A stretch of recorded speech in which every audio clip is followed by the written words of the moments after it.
Hello there.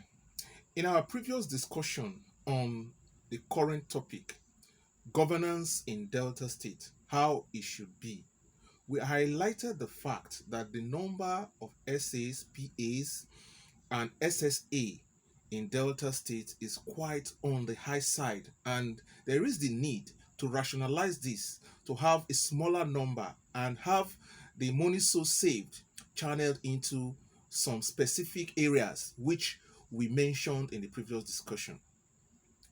In today's discussion, we'll be looking at the negative impact the appointment, the proliferation of PAs, SAs, and SSA, including social media assistants, have on the economic life, on our earning system, and on the social morality in terms of what a man works for and earns.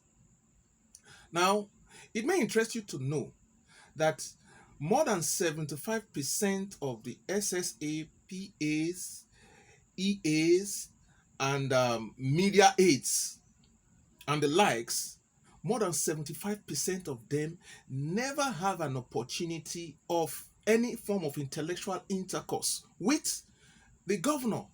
By this, I mean they don't actually have a formal discussion. They don't have opportunities of actually doing what their name, connotes. That is advising or assisting, as the case may be.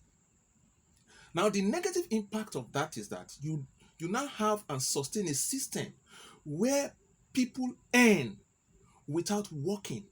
And what that does, in essence, is that it destroys the potentialities of these young men and women. Now, I am not against young men and women earning, but a life in which you just earn without deserving what you earn, it is a negative life. Life is not meant to be in that manner. And so, apart from the fact that the number of PAs, SSAs, and SAs appointed are quite on the high side, and with all due respect, unreasonably so, people sit at home, they just have the name PASA, SSA to their badge, and actually do absolutely nothing. At the end of the month, they earn. Now, you may say it's a miracle. You may also say it's the wonders, one of the wonders of the world, but it has an effect. For instance, take a number of those so-called media aides, whose job it is to defend their principals online and attack adversaries online. Now, for a young man who has done that job, for instance, for 10 years and has earned the different amount of money is paid, you want to ask, what form of experience will such a man ascribe to have gained from such an activity?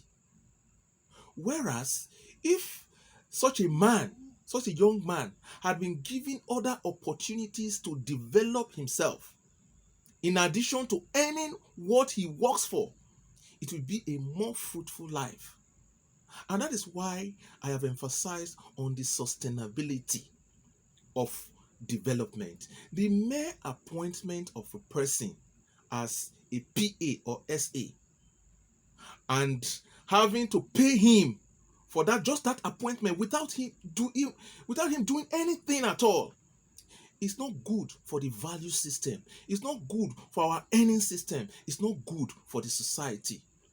I am not against those who are earning. What I'm saying is that a system like this will pollute and destroy our hardworking values. We are hardworking people.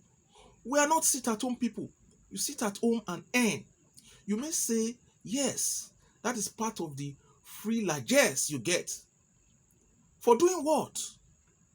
So there is need for us to look at this system. If we continue in this manner, we'll create a system of where people get things without working. Life is not meant to be like that. And so I urge you all I am not against anybody. Like I have said, this is not partisan. This is not a discussion to make one party look good and the other look bad.